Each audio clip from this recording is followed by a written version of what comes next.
পৃথিবীর 3 ভাগ জল, 1 ভাগ স্থল। ওরে খোকা, তুই একটু শুনে যাও তো।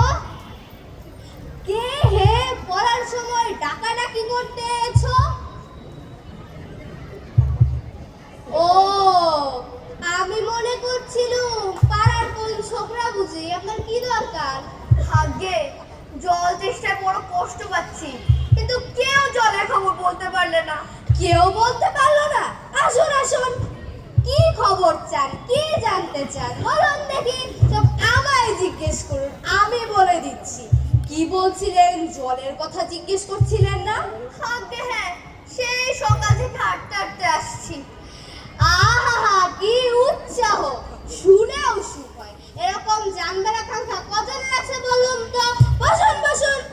জলের কথা জানতে গেলে প্রথমে জানা দরকার জল কাকে বলে, জলের কি গুণ। ভাগ্যে একটু খাবার দাও যদি। আসছে, ব্যস্ত হবেন না, একে একে সব কথা আসবে। জল হলো 2 ভাগ হাইড্রোজেন আর 1 ভাগ অক্সিজেন।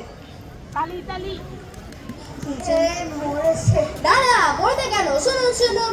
বুঝলেন, রাসায়নিক প্রক্রিয়ায় জলকে বিশ্লেষণ করলে হাইড্রোজেন আর অক্সিজেনের রাসায়নিক সংযোগ হয়ে হলো জল। শুনছেন তো?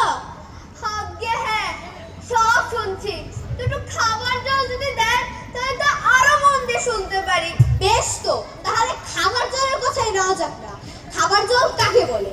যে জল পরিষ্কার, স্বাস্থ্যকর, যাতে দুর্গন্ধ নাই, রোগের বীজ নাই। এই দেখুন 1 শিশি জল। আহা আহা, দেখে মনে হয় যেন পরিষ্কার, কিন্তু অনুবেক্ষণ দিয়ে যদি দেখেন, দেখবেন রোগের পোকা সব কিলবিল করছে। কেঁচোর মতো, কৃমির মতো সব পোকা এমনি চোখে দেখা যায় না, কিন্তু অনুবেক্ষণ দিয়ে যদি দেখেন, দেখবেন দেখবেন রোগের পোকা সব কি এত বড়, আমি এত বড় বড় এই বোতলের মধ্যে দেখুন। ওজন পুকুরের জল। আমি এইমাত্র পরীক্ষা করে দিলাম, ওর মধ্যে রোগের বীজ গিজ গিজ করছে। প্লেগ, টাইফয়েড, ওলা ওঠা, ঢেউ জল। আর এই দেখুন, এগুলো হচ্ছে কলেরার বীজ। নিউমোনিয়া, ম্যালেরিয়া সব আছে। আর এই দেখুন, এগুলো এগুলো হচ্ছে জলের পোকা। জলের মধ্যে ময়লা, শ্যাওলা যা কিছু থাকে ওরা সেইগুলো খায়। আর জলটার কি দুর্গন্ধ দেখুন! পচা পুকুরের জল, সেখানে আছে তমগন্ধ। ও মশাই, কি করছেন?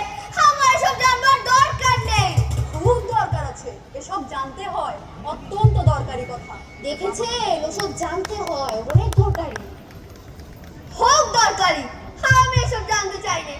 আমার এসব জানবার সময় নেই। এই তো জানবার সময়, আর 2 দিন বাদে যখন বুড়ো হয়ে মরতে বসবেন তখন জেনে লাভ কি? জলে কি কি দোষ থাকে, কি করে তা ধরতে হয়, কি করে তা শোধন হয়, এসব কি জানবার মতো বিষয় নয়? এই যে সব নদীর জল সমুদ্রে যাচ্ছে, সমুদ্রের জল সব বাষ্প হয়ে আকাশ হচ্ছে, মেঘ হচ্ছে, বৃষ্টি পড়ছে, এসব কেন হয়, কিসে হয়, তাও তো জানা দরকার। মশাই, আপনাদের মতো আমি কথা কিভাবে ঢুকাবো আমি তো নিজেই ভেবে পাই না। বলি, বারবার করে বলছি, একটা মানুষ জল তেষ্টায় জল জল করছে, তবু জল খেতে পারছে না। এবার শুনছেন কোনোদিন? শুনেছি বই কি, চোখে দেখেছি। বদ্রীনাথকে কুকুরে কামড়ালে বদ্রীনাথের হলো হাইড্রোফোবিয়া, যাকে বলে জলাতঙ্ক। আর জল খেতে পারে না, যেই জল খেতে যায় অমনি গলায় কিট পড়ে যায়, মহা মুশকিল। শেষটায় ওঠা রেখে মন্তর চালিয়ে বিষ ছাড়ালো, উতুরো দিয়ে ওষুধ মেখে খাওয়ালো, তারপর সে জল খেয়ে বাঁচলো। ওরকম হয় না, এদের সঙ্গে আর পেরে ওঠা গেল না। মশাই, আপনার কাছে কি নোংরা টোংরা জল ছাড়া ভালো খাঁটি জল নেই? আছে বই, এই দেখুন না, বোতল ভরা টাটকা খাঁটি ডিস্টিল ওয়াটার, যাকে বলে পরিশ্রুত জল। ওটা কি খাওয়া যায়? না, ওতে তো স্বাদ নেই, একেবারে বোবা জল কিনা, এই মাত্র তৈরি করে আনবে, এখনো গরম আছে। তারপর যা বলছিলাম শুনুন, এই যে দেখছেন গন্ধওয়ালা নোংরা জল, এতে এই গোলাপি জল ঢেলে দিলে বাস গোলাপি রং উড়ে সাদা হয়ে যাবে, দেখবেন নাকি? না মশাই, কিচ্ছু নেবো না, কিচ্ছু পাই না, কিচ্ছু কিচ্ছু বিশ্বাস করি না। কি বললেন মশাই? আমাদের কথা বিশ্বাস করেন না? না মশাই, বিশ্বাস করি না। আপনি যতক্ষণ আমি যা চাই দেখাতে না পারবেন ততক্ষণ আমি কিচ্ছু বিশ্বাস করি না, কিচ্ছু পাই না, কিচ্ছু জানতে চাই না। বটে, কোনটা দেখতে চান একবার বলুন দেখি, আমি চোখে আঙুলে দেখিয়ে দিচ্ছি। তাহলে দেখা দেখি। সাদা খাঁটি এক গ্লাস জল নিয়ে দেখান দেখি, যাতে ময়লা পোকা ম্যালেরিয়া কলেরা শ্যাওলা এগুলো কিচ্ছু নেই। বড় এক গ্লাস জল নিয়ে দেখান দেখি। এখনই দেখিয়ে দিচ্ছি মশাই। ওরে টাকা, দৌড়ে আমরা পুজো থেকে এক গ্লাস জল নিয়ে আইতো।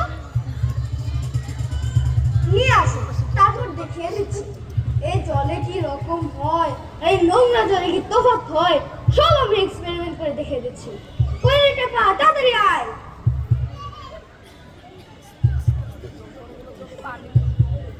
এই যে দেখুন,